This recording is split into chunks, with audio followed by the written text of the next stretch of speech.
नमस्कार, मैं हूं गौरव आर्यन और आप मेरे साथ सुन रहे हैं डिजिटली किससे प्रेजेंट कहानी वीडियो कॉल। सुमित्रा जी के घर वाले मंदिर से घंटी की आवाज आ रही है। मंदिर के ऊपर टंगी घड़ी में सुबह के 8 बज चुके हैं। राजेंद्र जी, जो कि सुमित्रा जी के पति देव हैं, वो अपने दफ्तर जाने के लिए तैयार हो रहे हैं। राजेंद्र जी सेंट्रल रेलवे में सहायक लिपिक के पद पर कार्य करते हैं और वो अपना पता A15/611 रेलवे क्वार्टर खंडवा लिखते हैं। सुबह उनके क्वार्टर पर अक्सर ट्रेन की चुक चुक की आवाज और पत्नी जी की आरती की घंटी का अद्भुत संगम होता ही रहता है। राजेंद्र जी तैयार हो चुके हैं और अपने बाहर वाले कमरे के तख्त पर बैठकर किचन की तरफ आंखें जमाए बैठे हैं। उनकी आंखों में देखकर ऐसा लगता है जैसे कि अब उनसे नाश्ता के लिए बिल्कुल भी इंतजार नहीं किया जा सकता। वो अपनी कलाई पर बंधी HMT की घड़ी देखकर अपनी पत्नी से थोड़े ऊंचे स्वर में आवाज लगाते हैं, जल्दी कर दो यार, दफ्तर के लेट हो रहा है। तुम्हें पता है साहब को लेट आने वाले लोग बिल्कुल ही पसंद नहीं है। लगता है तुम्हारी वजह से मेरा पूरा दिन खराब हो जाएगा। किचन के बर्तन के खटखट के बीच आवाज आती है, हाँ हाँ ला रही हूँ। रोज इसी टाइम तो जाते हो, तुमसे तो थोड़ी देर सब्र भी नहीं की जाती।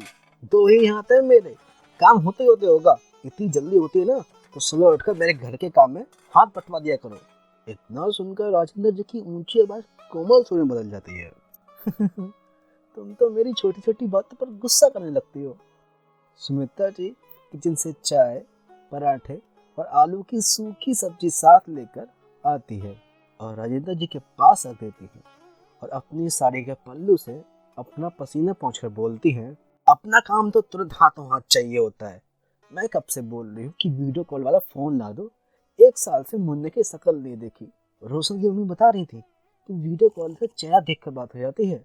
राजेंद्र जी चाय पीते पीते बोलते हैं, हाँ ला दूंगा, कितनी बार बोल चुका हूँ।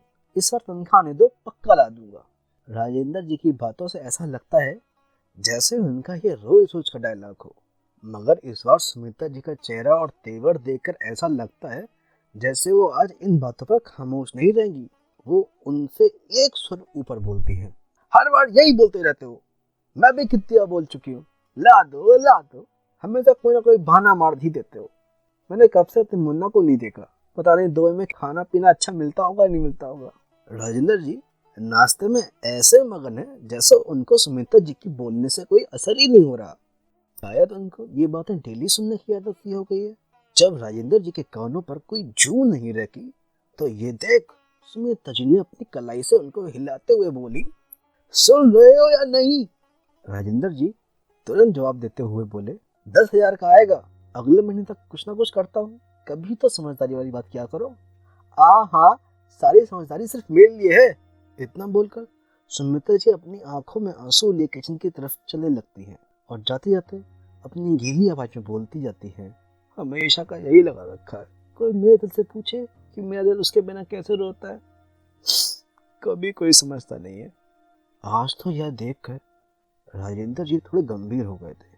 माना सुमित्रा जी ये बात रोज रोज बोलती थी, लेकिन उनकी आंखों में आंसू नहीं आते थे, मगर आज तो उनकी आंखों में आंसू आ गए।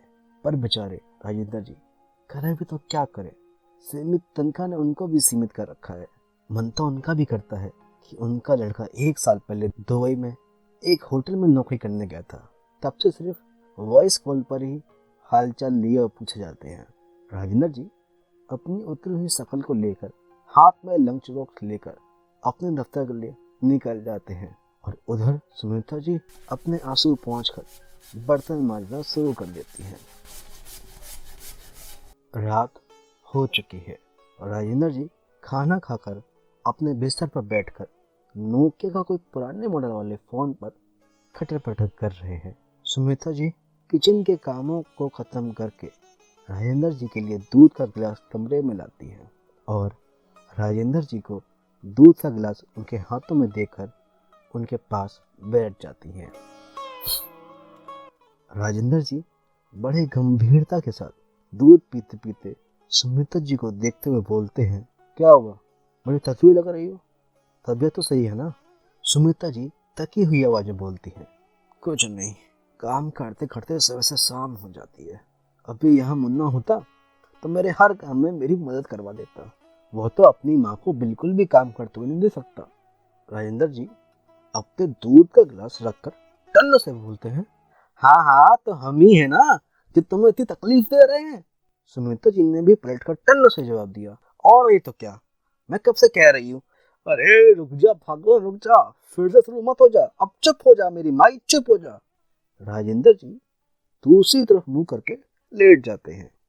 सुमित्रा जी दूध का गिलास उठाकर भारी मन दिए बाहर जाने लगती हैं और जाते हुए अपने आप से बातें करते हुए बोलती हैं, मुझे तो यहाँ कोई कुछ समझता ही नहीं है, अब तो मुझे ही कुछ करना पड़ेगा। मुन्ना को भी पता नहीं दवाई जाकर काम करने की क्या जरूरत थी। इतना बोलते हुए कमरे से बाहर चली जाती है। अगले दिन सुमित्रा जी अपने पति का दफ्तर से आने का बेसब्री से इंतजार कर रही हैं।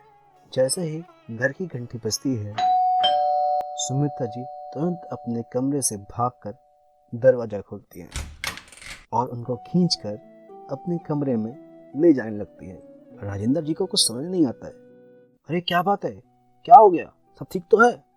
अरे तुम चुपचाप अंदर चलो। अरे मगर हुआ क्या है? कुछ नहीं, चलो जल्दी। इतना बोलकर सुमित्रा जी राजेंद्र जी को अंदर कमरे में ले जाती है। राजेंद्र जी वहीं तख्त पर बैठ जाते हैं। अरे कम से कम चाय पानी तो पूछ लेती। अरे 10 मिनट बाद पी लेना, इतनी भी क्या जल्दी है? इतना बोलकर सुमित्रा जी अपनी अलमारी से एक पर्ची निकलती है जिस पर एक ईमेल आईडी लिखी है और एक न्यू ब्रांडेड स्मार्टफोन निकाल कर राजेंद्र जी के पास लेकर आती है। सुमित्रा जी को स्मार्टफोन लाते देख राजेंद्र जी चौंक जाते हैं।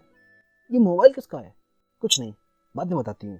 इतना बोलकर सुमित्रा जी राजेंद्र जी के पास बैठ जाती है और राजेंद्र जी को स्कैप ही करने को बोलती हैं। ये आईडी इस ऐप पर डालो।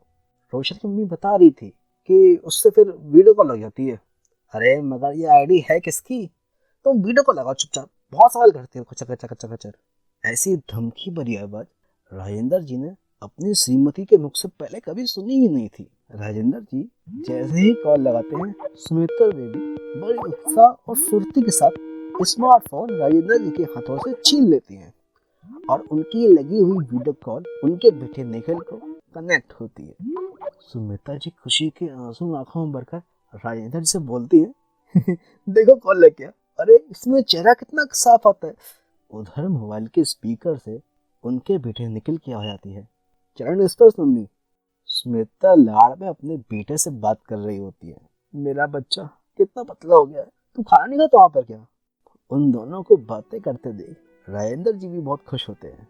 उन्हें मालूम है कि सुमित्रा जी की वर्षों की मुराद पूरी हो गई है।